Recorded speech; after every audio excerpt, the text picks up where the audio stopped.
This year's floods in China have been extremely severe. From mid-June to early August, regions from south to north, spanning the Pearl River, Yangtze River, and Yellow River basins, have experienced continuous flood peaks, urban flooding, mudslides, and landslides. Compared to the same period, this marks the most significant flood and disaster situation during the past 20 years. The bridge has collapsed. Are there no cars below? Let's drive ahead and take a look. Did you see any? They said to drive 100 meters. We could see the collapse site. Look, there's a landslide here. Huh? In Sichuan Province at 3:30 a.m. on August the 3rd, a sudden massive mudslide in Ridi village of Kangding city caused significant damage. The mudslide led to the collapse of a bridge between tunnels on the Yakang Expressway, resulting in vehicles falling and the destruction of village houses. According to reports from the Ganzi prefecture, as of 2 p.m. on August the 4th, has resulted in 6 fatalities and 11 missing persons. 4 vehicles fell from the collapsed bridge, resulting in 2 deaths and 8 people missing. Currently, both the Yakang Expressway and national highways passing through Ridi village remain interrupted. The disaster has halted 2 lines of traffic and caused power outages for 265 households. A witness reported that a large amount of dust arose when the bridge collapsed, prompting her to brake in time. She noted that there were 4 or 5 cars ahead of her, but she did not know how many fell from the bridge.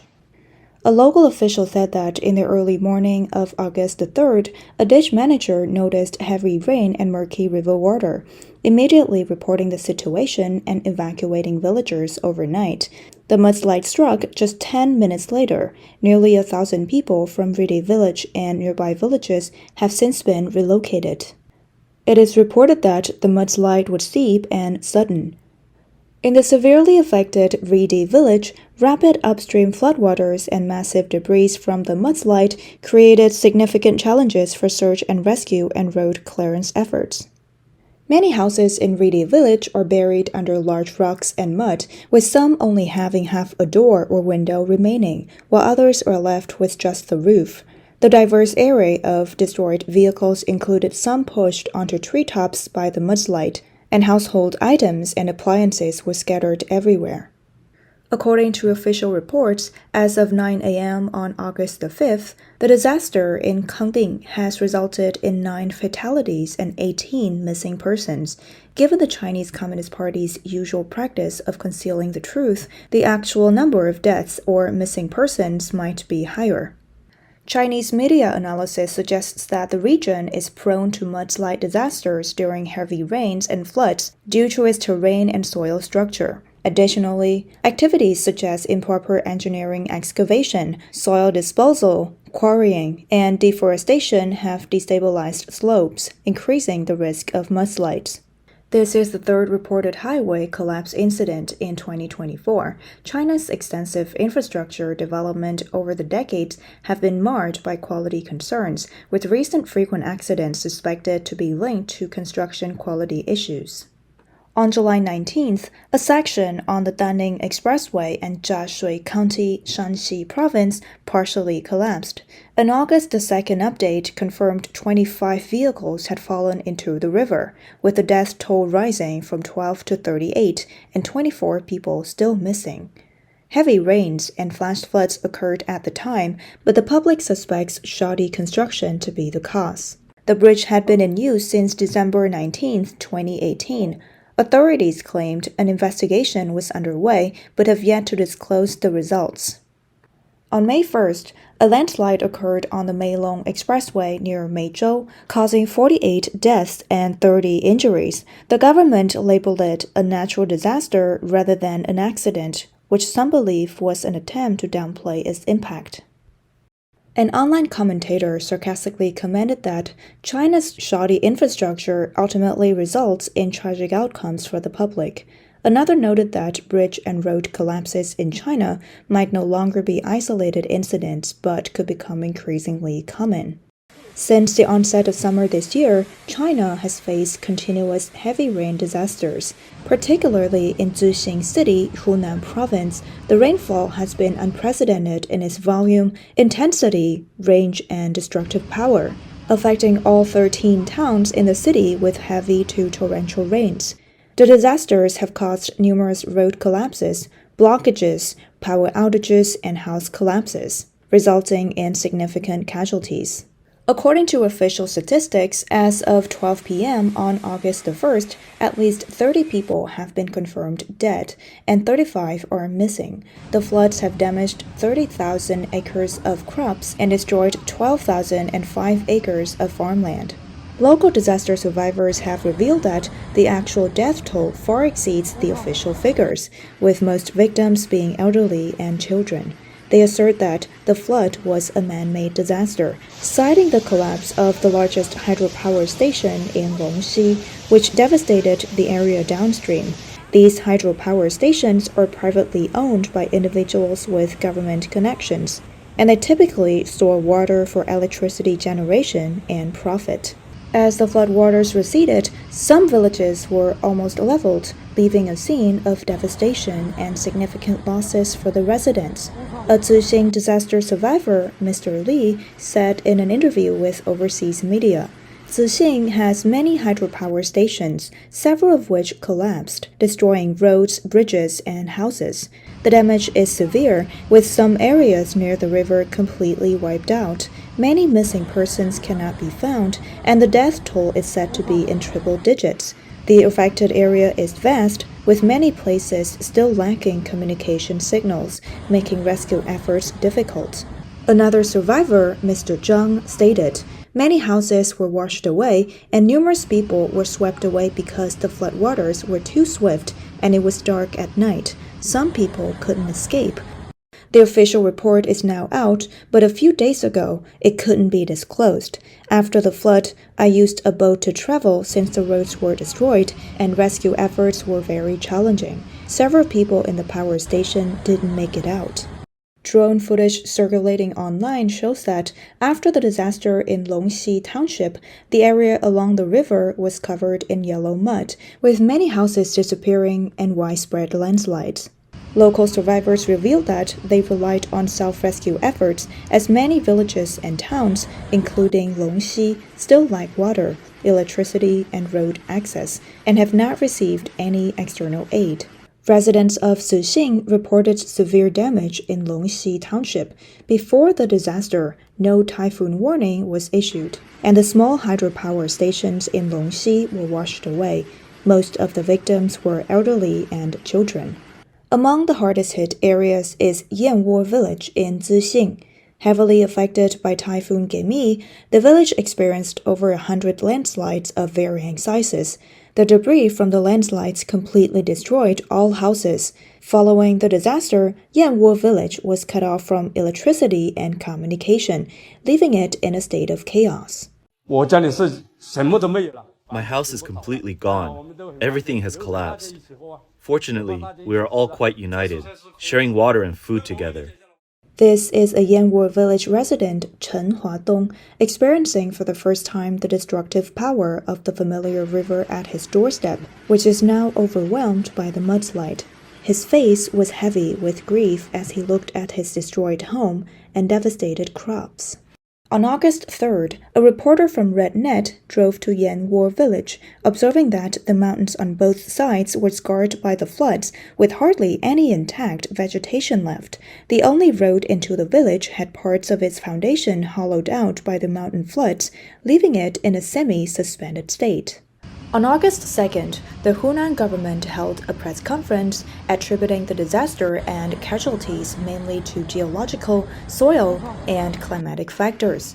This explanation has sparked criticism and backlash. Current affairs commentator Lan Shu stated, quote, "The Chinese Communist Party's explanation is entirely an attempt to shirk responsibility, aiming to cover up the losses in lives and property caused by their negligence," unquote. Lan Shu further explained that the primary reason for such frequent incidents is that the central government is prioritizing its interests and are reluctant to release water to various reservoirs, leading to severe losses in lives and property when the flood peaks hit.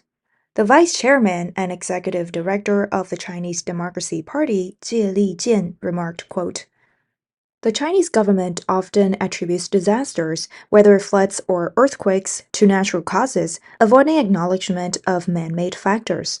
This is due to growing public discontent, which poses a significant threat to their rule and stability, and they fear this." Unquote. On August 1st, Chinese Premier Li Qiang visited Yanwo Village and Yanggongtang Village in Zixing City to inspect the disaster situation. He also chaired an on-site meeting for flood control and disaster relief, checking and guiding the flood prevention efforts. This marked the highest-ranking official visit to the disaster area since a series of floods hit China this summer. When asked by Radio Free Asia, "Did Li Qiang's visit help you?" villagers responded, "We saw the news, but whether it helps depends on whether he takes practical action. If he helps, it's useful. If not, what's the use?" Over the years, this has happened only once. He came and left quickly, like a performance to showcase the party's greatness. No one cares about our lives or helps with our rescue. Chinese top leaders rarely visit disaster areas. Li Qiang's last disaster inspection was on December 4, 2023, in the earthquake-stricken areas of Gansu and Qinghai, guiding winter settlement and post-disaster reconstruction. President Xi Jinping visited Beijing and Hebei on November 10, 2023, to inspect post-disaster recovery. A current affairs analyst, Tang Jingyuan, explained, "The Chinese Communist leadership enjoys unlimited power but can evade all responsibility. When the government provides disaster relief, it is seen as a grace rather than a duty." Furthermore, the current regime prefers to use stability maintenance methods for disaster relief. If Xi Jinping were to appear on-site and face public protests, it could pose personal safety risks, including assassination by political enemies, and also actual natural disaster risks. Recently, multiple flood disasters have occurred across China. According to a report from the Ministry of Water Resources on July 31st, this year has seen abnormal climatic conditions, with frequent, prolonged heavy rainfall leading to early and rapid river flooding.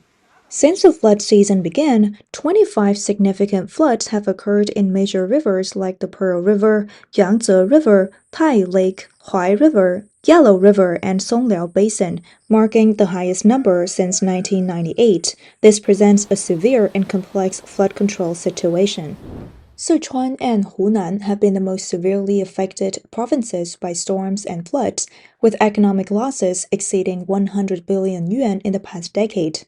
Observers noted that recent flood reports in China have been brief, indicating the Chinese Communist Party's vulnerability to negative views. Despite the flood season, a comparison of disaster data from previous years shows that the severity of flooding in China has been increasing year by year. Analysis indicates that these regions are prone to mudslide disasters due to the local terrain and soil structure. Additionally, improper engineering, excavation, soil dumping, quarrying, deforestation, and excessive farming activities have destabilized the slopes, increasing the risk of mudslides. Since August, Shandong Province has been experiencing continuous heavy rainfall. As of August the 5th, this has resulted in waterlogging, broken trees, and damaged farmland in areas like Dezhou. China, the world's largest emitter of greenhouse gases, has been warned by scientists that climate change is a major factor in the increasing frequency and intensity of extreme weather events. Recently, northeastern provinces like Jilin, Liaoning, and Heilongjiang have also faced floods. In Jilin, several reservoirs have been discharging water for days, causing river levels to rise and resulting in large areas of rural flooding.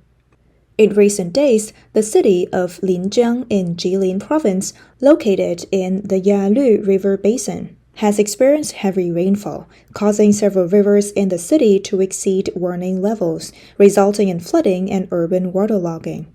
The quiet border town of Linjiang in Jilin Province is experiencing unprecedented natural disaster. Videos show flood alarms blaring, cars submerged, boats navigating streets, and roads washed away by roaring mountain floods. A video posted on Weibo shows a house floating downriver with a man exclaiming, "Look at this massive flood, it's terrifying." A woman said, "The house is coming down, I'm scared." This news made it to Weibo's trending topics. A netizen questioned in the comments, why did such a severe incident occur? The typhoon and heavy rain have lasted for many days. Wasn't there any advanced preparation and deployment? Surrounded by floods from July 31st to August the 4th, the Fengman Dam in Jilin City has been discharging water continuously for 5 days, with a discharge rate of 3,500 cubic meters per second. Due to the reservoir's water release, downstream areas such as Mudanjiang City and Wuchang City have experienced severe flooding, with riverside houses and tens of thousands of acres of farmland submerged for days. Jilin city resident Ms. Wang stated, "Our province's main reservoirs are discharging water in staggered intervals.